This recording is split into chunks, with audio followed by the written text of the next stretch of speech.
Merry Christmas, ladies and gentlemen, welcome back. It was Yorkshire Baseman here, and today I have got the testing of the Puma White Hunter. Since it's this festive jolly season of Christmas, I am putting my Christmas tree up, and I'm going to do some tasks with the White Hunter, and just to show you how much of a great knife it is. So let's get into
Since it's Christmas, it's very cold, we all knew we need a fire going. Unfortunately, I'm outside, it's beginning to rain, and my tree was quite wet, so I managed to get some parts of the branches off, so I'm gonna fire stick for you.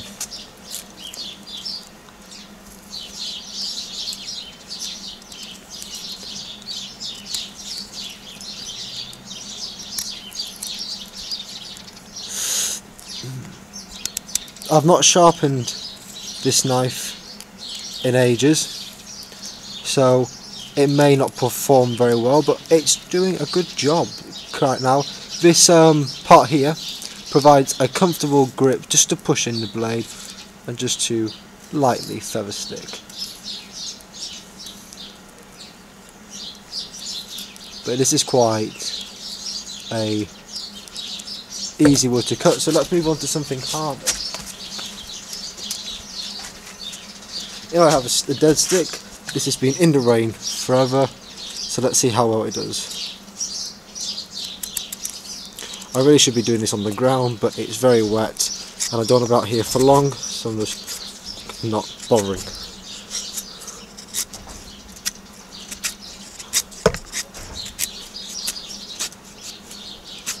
So it feather sticks very well. I'm putting a minimum effort. What about if we do it finely?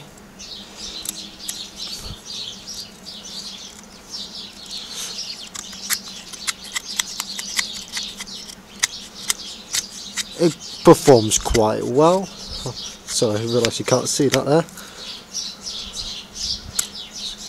Performs its task well. So, you know that you can always start a fire with this. Next we're going to do a point. Surely this shouldn't be too much of a challenge for the White Hunter. One would hope.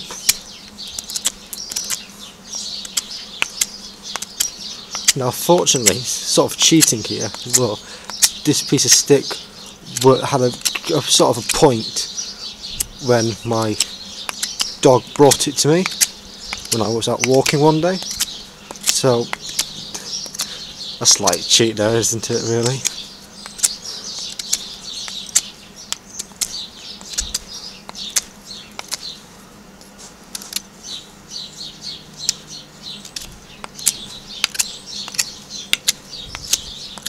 And there we are.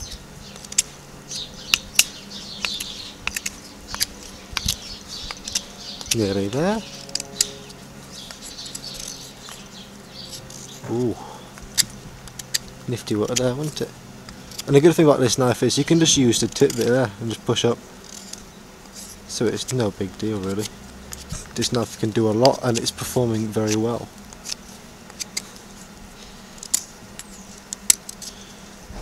Got to remove that. And there we have it. A nice spine. So after the testing of the Puma White Hunter, it is time for the conclusion.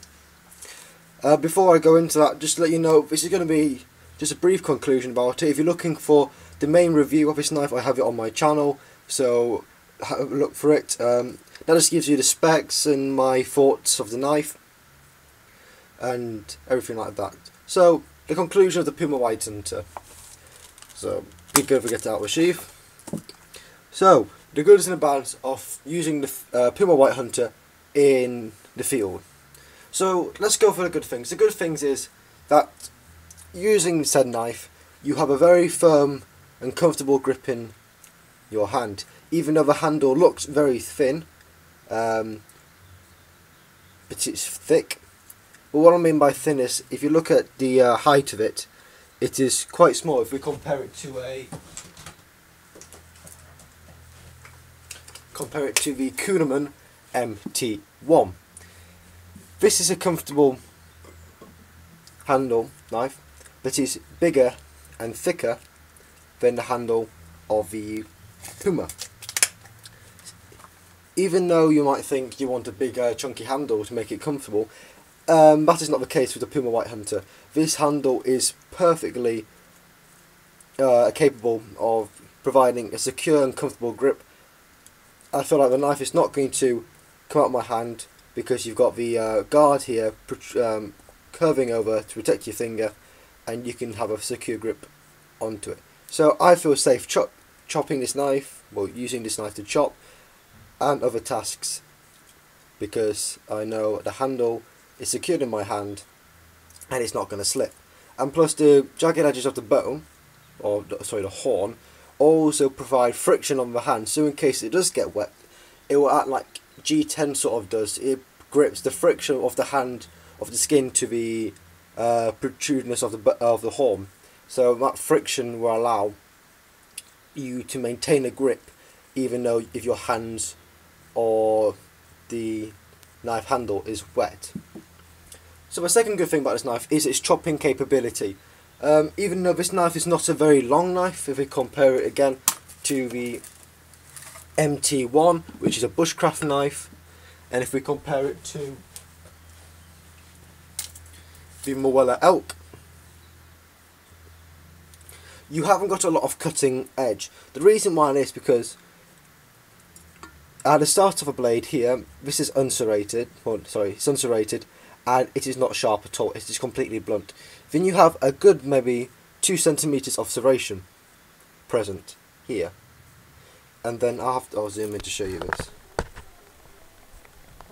If my camera will focus. Yeah. Oh, there we go. So you've got a good 2 centimeters of serrations, and then the knife curves up into a drop point where you have the rest of your blade.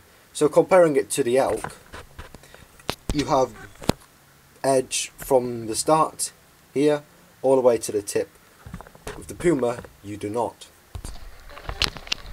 So even though that is not, you don't have a lot of edge or blade edge to the knife, you can still use it great as a chopping blade because it is so tip heavy. Look how thick the tip is here, and how it broadens out. It thins and broadens. You have like a nice leaf shape to it, and you can almost say it is like sort of a cookery, not in design, but where the weight is. The weight is all down here in the hand, in the tip of the blade. So it's excellent for chopping, which you could see when I was chopping at the branches of that pine tree. It was just perfect for the task. It went in there easily with the weight and managed to chop it up. I will struggle with the Moella Elk here, for instance, because this is such a light knife. Even though the weight is down in the blade, it has not got that such severe weight down at the tip to be able to hack down. So that is why the Puma is an excellent chopper. You could use this, some people when they go out camping, they take one big axe with them and maybe a small axe and a knife. With this, you can use this as a mini axe because you've got that weight here. So you could use it just for snapping off the, stripping the bark of a log you're making like a shelter, so it doesn't, no bits of stick protrude up. So just to smooth it out, you can use this excellently because it acts as a great chopper, which is very, very good. The second good thing is that even though all the edge is down here instead of here, you may think that feather sticking is and fine task work is not one of its strong points. However, as we saw in the video of the testing, you don't need to use here. You see when I was feather sticking, I was just pushing the blade along the stick like that, which was still feather sticking fine. The wood was a bit damp, well, was very damp, and the knife was not. It's not that sharp at all, but it still performed very, very well, which is good to see. So even though it is not a sharp blade, it's still feather sticked okay. But imagine if this is fully sharp, what could it do? That's on my to-do list for Christmas, to sharpen this knife up. Now, unfortunately, I didn't test out the serrations, but I have on the video, but I have done it before. The serrations are pretty pointless. We're going into the bad stuff now. They are very small, so even though you could use camera focus, why is it doing that? Oh my god, this is so annoying. Come on, focus. So I'm just going to count. Even though the serrations are pretty small, they are quite pointless. You're not going to be using it to saw up a tree, are you? I think the main point of that is these serrations are just to cut string, because they are not severe enough to actually cut into wood. So therefore, for a bushcraft or outdoorsy knife, then pretty pointless. I do believe this is a hunter's knife, the Puma White Hunter. So maybe the serrations are there just to help cut up the skin of the animal. I am not sure, because I've not actually used this knife whilst I go hunt. Well, when I'm used to hunting with, I just probably use a skinner. So they may have a function, but they are pretty pointless in my personal perspective. Secondly, this knife will not be good to baton with whatsoever, and the reason why I say this is because even though you have got a thick tip here, and a heavy tip, which makes it excellent for actually batoning with, you haven't got much room to baton with. You've only got this proportion of the blade to use to baton with, because you're not going to hit it up here because it's too thin. A good subscriber of mine told me that I thought it was a false edge. What actually it is to break up bone, he believes. So you're not going to start hitting this area with a piece of wood to baton with. So therefore, I didn't do batoning in a test because there's actually no point, because when you baton with, say you've got your wood here, you want to hit the blade on like that. Well, the stick on the blade like this. So in the centre, so the blade will go down. You don't really want to keep on hitting this tip here, because it's just going to shift the knife like that, going down, and you're going to get to nowhere, are you? So that's pretty pointless. Actually, skipping back to something good, the jimping here is excellent, because as I was saying, you can get a secure grip holding down, but it's not too severe that it digs into your hand and, creates pain. It's perfect. So I could have a branch here, and I could easily feel comfortable using my knife like that. So overall, this knife can function as a bushcrafting knife, but it's mainly a knife for hunting. If you were going to take this for bushcrafting or yeah, bushcrafting, you would have to have an axe with you, or maybe another knife like an MT1, something with a thicker spine and a full spine to baton with. But this knife can act as a mini axe, mini hatchet if you want it to. You could use it for hunting because of that drop point blade, but it's just to your personal preference. If you want to use it, you can. I recommend a White Hunter because they are excellent knives. They're good quality knives made in Germany, so therefore you know it can be reliable. It is a beautiful knife, stunning looking. The only downfall I would say you see in the review is the sheath. I think the new ones have a better sheath now, but this one's pretty crappy, even though it does look cool and look very nice. So yeah, I hope you guys enjoyed this video. If you did, give it a big thumbs up. Give me more extreme and subscribe to my channel because it really helped me grow. I have been your one and only host, the Yorkshire Bladesman, and I shall see you next time.